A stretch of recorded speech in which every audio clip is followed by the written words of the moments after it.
Hey, welcome back to the Disney Plus Everyday Challenge. Today we have Full Court Miracle.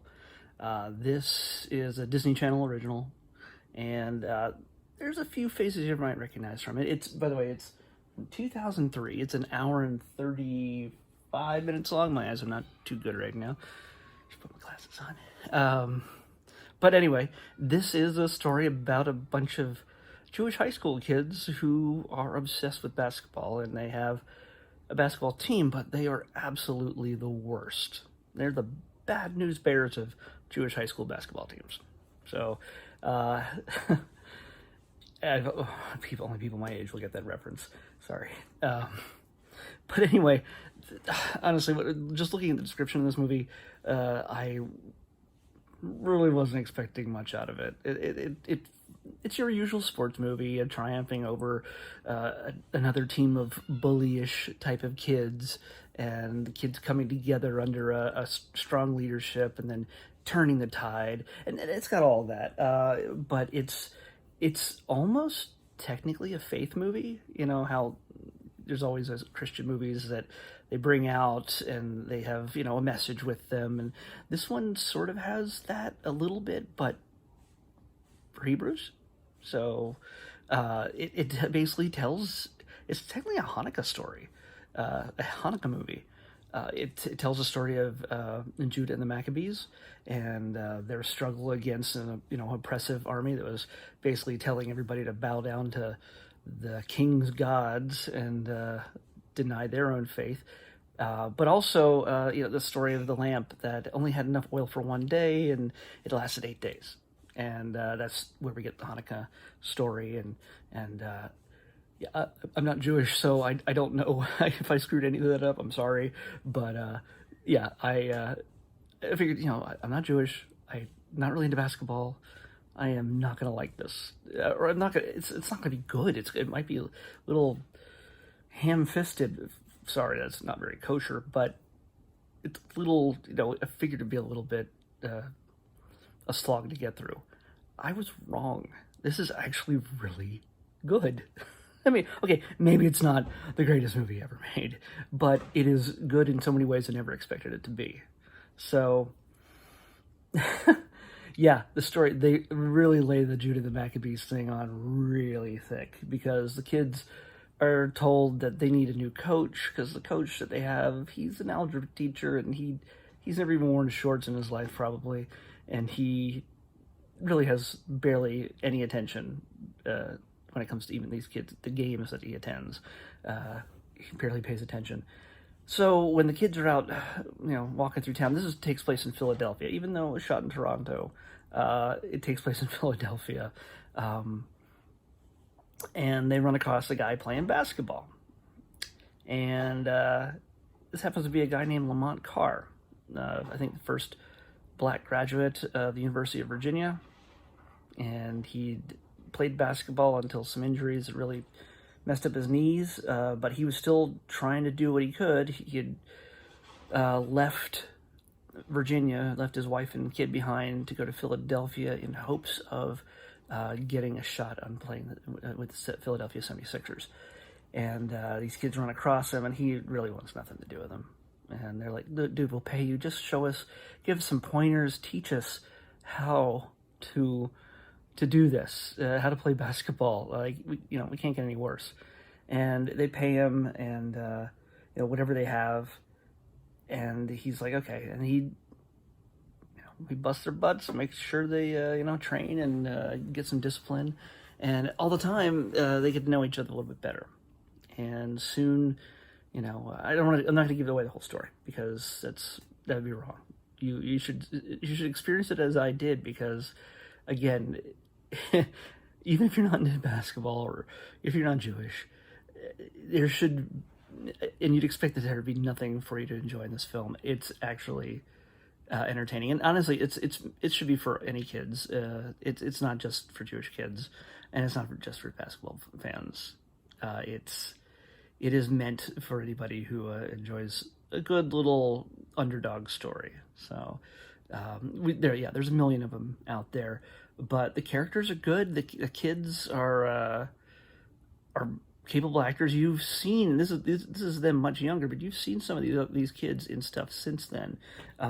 Sean Marquette, you'll know as Johnny on Goldberg's, and yeah.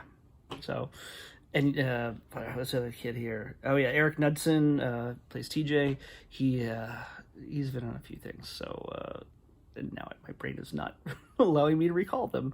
But yeah, you'll recognize some faces. But one of the most recognizable face is Lamont Carr, played by Richard T. Jones. Right now, I think he is on The Rookie with Nathan Fillion, and yeah, so yeah, it's not a humongous array of stars filling this thing out, but everybody in it, from the parents to the teachers and the kids, and especially Richard T. Jones, they bring their A game. It's actually entertaining to watch them interact, and my favorite is the rabbi. The rabbi is just hilarious. So, yeah. Now I'm going to have to become Jewish. They saved me. These faith movies, and their agendas, they've won me over. Yeah, by the way, this is the kind of movie that would never be described as one of those faith movies. Weird, but it has very clear message. And like I said, yes, they do lean heavily on the Judah and the Maccabees story. If you think you're going to get out of this movie without an actual modern day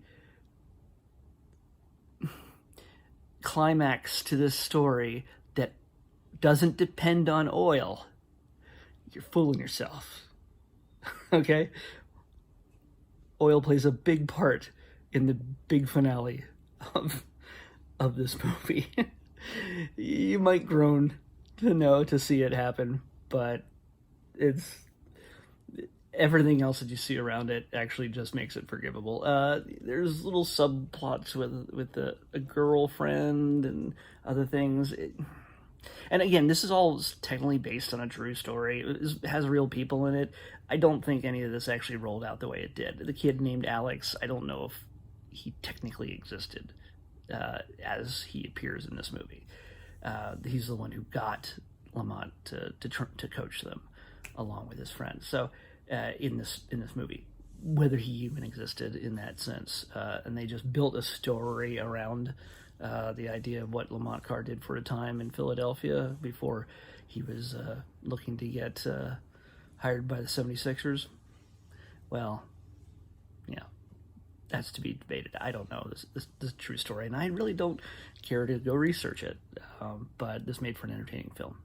So, hey, that's all I ask for, an entertaining film, and it surprised me. So this is, like I said, this is the kind of movie that if I was going to look for something to watch that I hadn't watched before, this would not be anywhere close to the top of the list. It's basketball. Jewish kids playing basketball. Philadelphia, I'm from Pennsylvania. Sure, maybe that might point in my direction, but honestly, basketball, I don't care. But I'm glad I watched this. I'm actually glad I watched this. This is a pleasant surprise, and I think you might enjoy it. So, I highly recommend it. I didn't think I'd ever say that about a Disney Channel original movie, but I recommend it, especially from the early 2000s or the late 90s. So far, I have not seen that they are good at all, for the most part. Teen Beach is all right, but that's more modern. Anyway, let's pick tomorrow's. 132. Oh, we're staying low. 132. Oh, we already had it. Let's show you what we had. 132 was Doctor Strange. Yeah. Yep. So we gotta pick something else. Here we go. 601. Did we have this? Seems like we did, but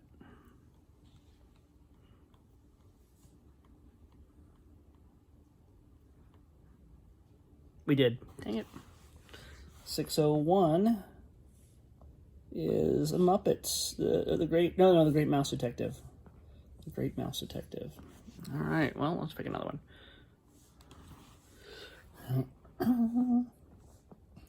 553. I feel like we've had this one. I say that all the time, but yeah, we did. Oh my god, 3 for 3. 553 is That's So Raven. Yeah, 553. Wow. Okay, 0 and 3 right here. 0 and 3. Let's pick the next 710. Come on, 710. Maybe.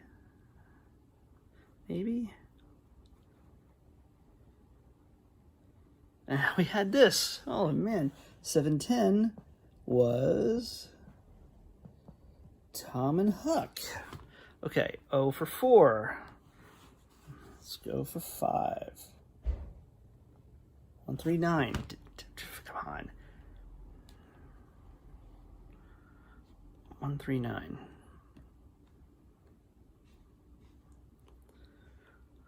Whew. If I seem shiny, it's because it's very hot in here. 139. No, we didn't. Oh my god. We've had 137, 138, and 140. We have not had 139.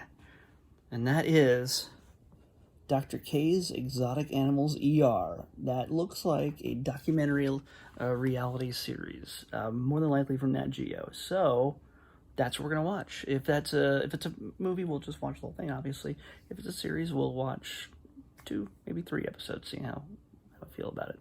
So I'll meet you back here with Dr. K's Exotic Animals ER on the next Disney Plus Everyday Challenge. See you then. Oh no, looks like we cannot find Dr. K's Exotic Animals ER. Okay, so we're 0 for 5 at this point. Ugh. All right, well, sorry. This is taking a lot longer than it needs to, but we gotta keep me honest here. We're gonna make sure you see what this thing randomly chooses rather than me choosing it myself. So let's pick another. 249. 249. We probably had that recently. Yep. Yeah, we did. 249 is Hounded. It's not recent, but 249 was Hounded. All right, 0 for 6. Let's 0 for 7. I think this is most fails we've had. 504. This might be another fail. 504.